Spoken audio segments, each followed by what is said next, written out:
Radio-controlled or RC cars have evolved through the years. From cheap toys to hobby grade, things have certainly changed. And so has our beloved plastic bricks, from regular speed champions to interactive speed champions. But this innovation came not from the original, but from an alternative brick brand, CaDA. CaDA Bricks is an alternative brand that features properly licensed products, and that is something we love seeing here on the channel. This is a review of the CaDA Lotus Evija set number C51071W, which includes 308 pieces and retails for only $29.99. Stick around to know why that price is bonkers based on what you get here. We will test out the various RC and app functionalities of this later in the video. Is it more than just a gimmick? Let's find out. But before we go any further, I know that LEGO has remote or app-controlled sets, namely the Technique Control Plus line. But other than being much larger sets, they are also much more expensive than regular Speed Champions, and we are comparing this CaDA set to the 8-wide line of cars. The set came in this relatively large box with photos of the completed set. This is an officially licensed Lotus Evija set, which is what we are looking for in a true alternative brand. My nemesis, unnumbered bags. This is not good for accessibility, but thankfully there are only 308 pieces here. I sorted them into my 3D printed parts tray so I can start building. As a disabled brick builder, it took me about an hour and a half to complete the set, and another 2 business days to remember to buy batteries so I can test the RC. I noticed an odd thing with the instructions. On page 12, you see that this tile piece is depicted upside down. I guess to help you identify it when the piece is upside down on your desk. It happens throughout this manual, but when you download from the CaDA website, it's just shown normally. And now it's page 10 instead of 12. Weird. Anyway, it came with a cool blue part separator shaped like a plump bee. Another one for my collection. I think this is my first clear version. Does anyone else collect part separator? Leave a comment down below. When I read the parts count, I felt like it was a little low knowing the final size of the set is supposedly larger than your average LEGO Speed Champ, and now I know why. The main chassis is one big brick compatible unit, and you build things on top of it to complete the car. If you think about it, this was a good way to ensure all the electronics are safe. But how cool would it be to have a fully modular brick-built RC car? Like having a module for power, Wi-Fi, for driving that you combine together, that would be epic. The plastic quality of the bricks were for the most part acceptable. If I have to put a number, I would say 90% of the name brand quality. They even have their brand name on top of the studs. I brought out the macro lens just to show you.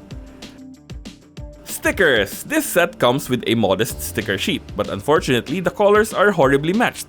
This Lotus emblem is particularly egregious. The black sticker in the rear is fine, but it does span more than one brick, which is sure to annoy a purist. I used the common part separator technique to apply the stickers to this set, but the plump bee wasn't very helpful. It was so thick that it made it difficult to finesse the sticker in place. I brought out the dolphin to finish the job. The car build experience was interesting and even impressive in some parts. But what's wholly unimpressive is this cheap remote. I wasn't expecting a Futaba transmitter, but this is borderline unusable for me. I will show you later when we test this thing. Here are some side-by-side pictures of the real Lotus Evija car and this set. I would say that the brick-built version doesn't look as sleek as the original. I think the designers did their best in translating the original car into brick form, considering that they had to work around a pretty significantly sized solid brick, which is this drive module. On the front, the first thing you notice are these stickers that should definitely have been prints, or at least better color matched. The front bumper is incredibly low to the ground, but despite the tight tolerance, it rolls just fine. More on that during the RC test in a bit. Stare at this for 2 seconds and tell me what's missing. Yeah, I only just noticed it while I was writing the script. There isn't a side mirror here. I think the Evija has those fancy schmancy camera-based side mirror systems. The sides feature the front half of what is supposed to be the Venturi tunnel. On the rear, you see the more sharp tapers here that contrasts with what was possible with the rest of the car, which appears a lot more blocky and square. The taillights and the Venturi tunnels are represented here with a clever use of trans red flag pieces. Unfortunately, the stickers ruin any sort of believability. Actually, the whole rear just looks odd. When you look at the underside of this set, you see just how large that drive unit actually is. This takes 3 AA batteries and I accidentally left it on all weekend. I hope the batteries still have some juice for the test. The front wheels have a trim adjustment for if your car is drifting left or right. You compensate that with this. Usually it's on the remote, but this remote is uber cheap, so yeah. Flipping this right side up, we can then remove the windshield piece to reveal this. Yep, I didn't expect that either. I was expecting to insert a minifig driver and take some cool photos, but there is no way to fit a fig here. I tried removing the legs, but the roof won't close even with no hairpiece. I guess Iron Man will have to control it remotely.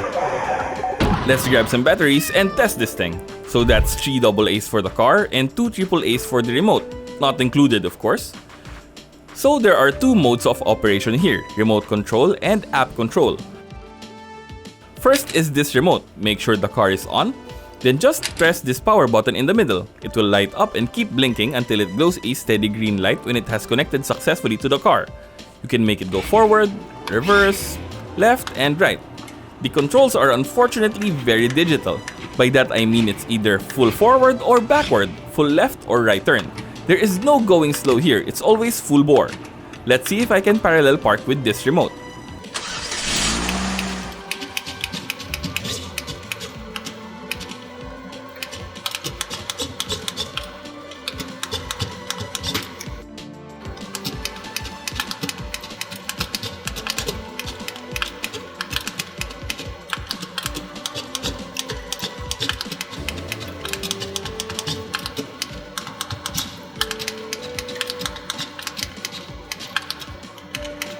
Okay, that wasn't too bad. With some more practice, I could probably do it without hitting another car, but that would be less fun to watch. And this is the app control. It offers a few additional features compared to the remote, but unfortunately there is still no analog controls of the wheels. Don't be fooled by the speed setting. You have remote control mode, which is just virtually the same controls as the physical remote, with pre-programmed maneuvers, which is the S-shaped route, the go-round, and the U-turn. Let's see if I can parallel park with the app.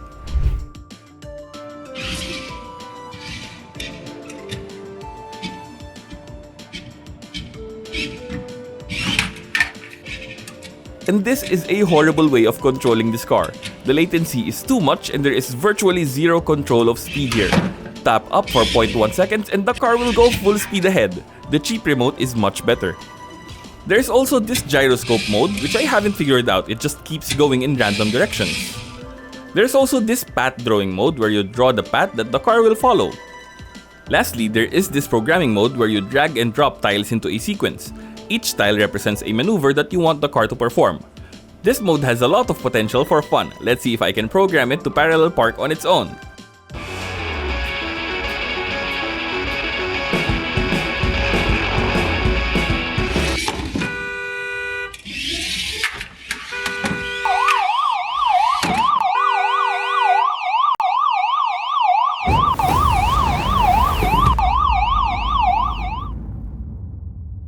Accessibility. It was a supremely easy build. Half the work is practically done for you with the inclusion of this massive single piece. You build on top of it to turn it from a frame into something that resembles a supercar. The plump B-part separator is cool and helpful during the build.